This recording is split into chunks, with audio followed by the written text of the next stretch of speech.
Hello everybody, welcome back to Screenstars. Welcome to another top 10 list. I haven't done one of these for quite a while. I know I haven't been doing an awful lot of top 10 lists this year, but I'm just warming up now, getting ready for the top 10 lists at the end of the year. So I thought I would give you my top 10 favourite horrors of the decade so far. So essentially it's horrors that have been released from 2020 onwards.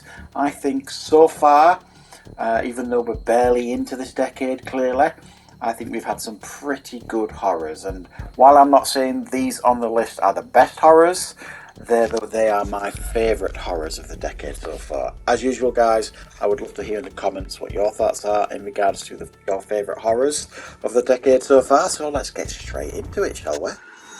Shady Side, a history of horror, has earned it the nickname Killer Capital USA. What's happening, guys?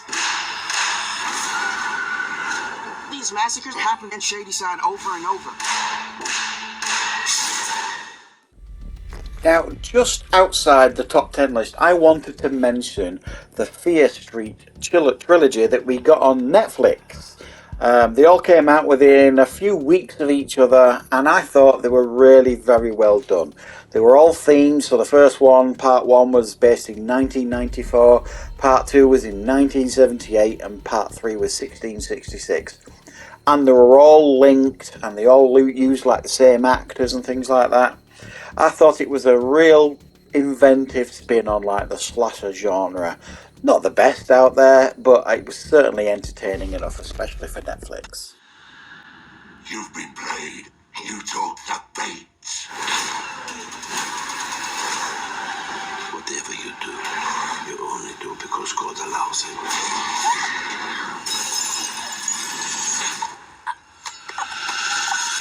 Did he allow that? Now, coming in at number 10 on my list, this was released this year. Some might think this is a bit of a tame effort, but I really quite enjoyed this. It's The Pope's Exorcist, starring Russell Crowe. I thought this was a pretty good possession type film that was propped up by a really fabulous performance by Russell Crowe, who plays this Italian exorcist. He's got a real fun sense of humour, but at the very core of the film there are some frightening possession scenes and a pretty good investigation as well that he has to undertake to find out what the Vatican has been covering up. If you've not checked out The Pope's Exorcist yet, it's a film I do actually quite strongly recommend. It is a very well made film and pretty good to watch.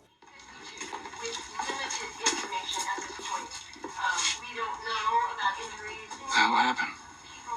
A bomb, I think.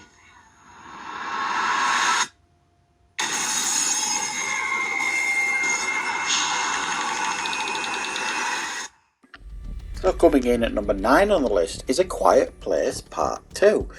The first film, A Quiet Place, was a really cool and inventive and original horror film. And the sequel had a lot to live up to, and I thought in many ways it was actually better than the first film.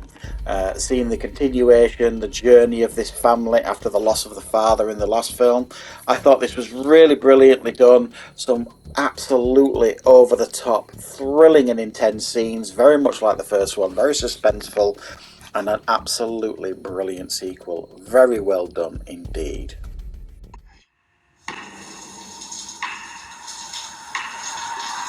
He said that wherever I went, he would find me. Walk right up to me, and I wouldn't be able to see him. Adrian is dead. He's not dead. He has figured out a way to be invisible. Next on the list is number 8, and it is The Invisible Man.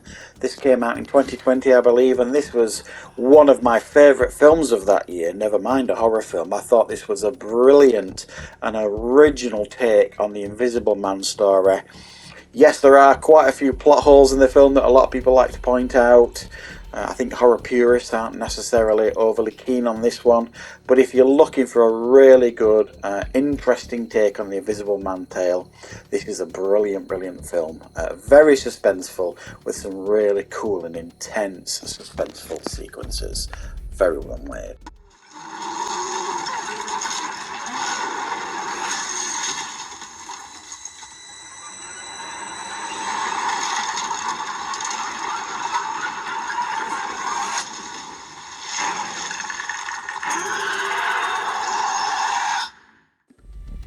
coming in at number 7 on the list is Prey, the continuation of the Predator franchise. And many of us thought, including me, that after the last Predator film, the franchise was in real trouble, but it returned to form with this film. I thought this was a brilliant addition to the franchise. Really, really well done. And I think it could be an interesting direction for the franchise to go in, if you like, having like Predator films set at different points in history. It's a very, very clever idea if they do go down that route. But Prey, for me, was a really brilliant film. I loved the design of the Predator, and it's just finally got its physical release on Blu-ray very recently in the UK, so you can now pick it up and watch it for yourself if you haven't already. What happens inside this room is meaningless compared to what happens outside. We are but a frightened nanosecond. Nature is timeless. What the hell is going on? I love you all. Something a bit different now. This is The Menu. This came out last year. It took me quite a while to watch this one. I wasn't sure if it was a film I was going to enjoy, but I'm absolutely delighted that I did. This is one of those horror films that doesn't feel like a horror film, but it absolutely is when you analyse it. Some absolutely staggeringly good performances by Ralph Fiennes and Anya Taylor-Joy. They are both quite remarkable in it. It's a film that deals with a lot of subjects. It's not in-your-face graphic horror. It's a little bit more subtle than that, but it is superbly made, and I guarantee if you watch it, you will absolutely enjoy it.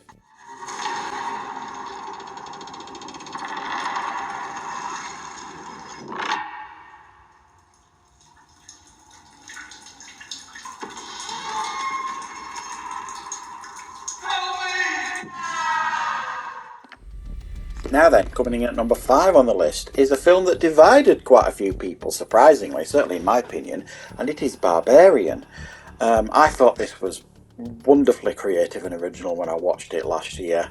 Essentially, it's about a woman kind of renting an Airbnb, and it subverts your expectations. What you think's going to happen doesn't happen, and then about halfway through it flips the film on its head and gives you something completely different again, and then a really hugely entertaining and intense ending to the film. It's a wonderful film. It's not what you expect it's going to be, but it doesn't make it any less effective.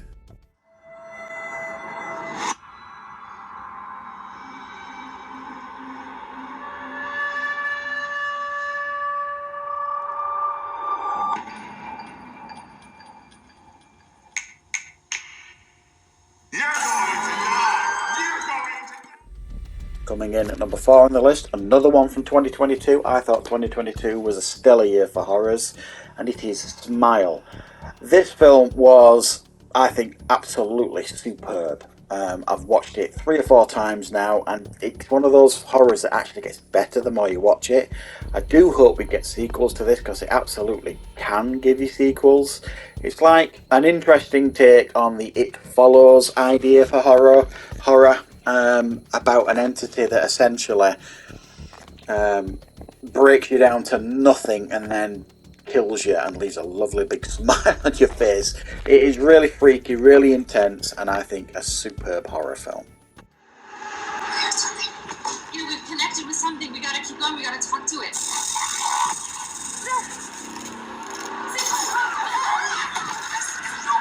I told you not to disrespect the spirits. There could be something behind you.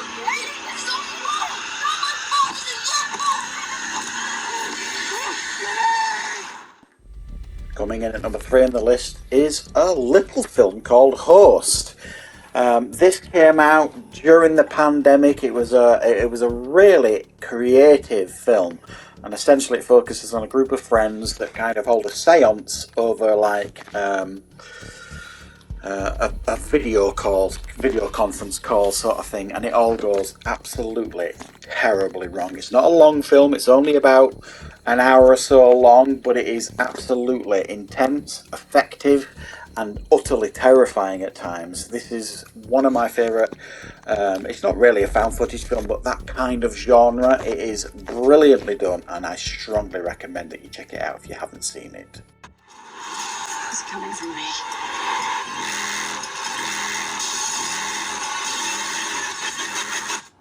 Who are you, Gabriel?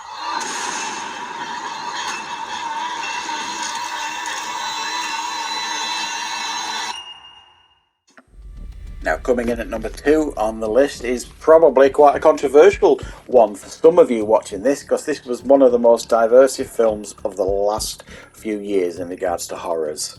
I'm in the camp of absolutely loving this film. I thought it was really, really fabulous, really inventive. I thought James Wan, created a really fantastic new horror here. We're always looking for originality, we're always looking for creativity, and this film gave it us in spades, in my opinion. Is it daft in places? Absolutely. Once you know the twist in this film, is it as effective? I actually think this film gets better the more you watch it. I've watched it a few times now, and for me it gets better every time. I really hope we get more films like this from James Wan. This is the most haunted house in the United States.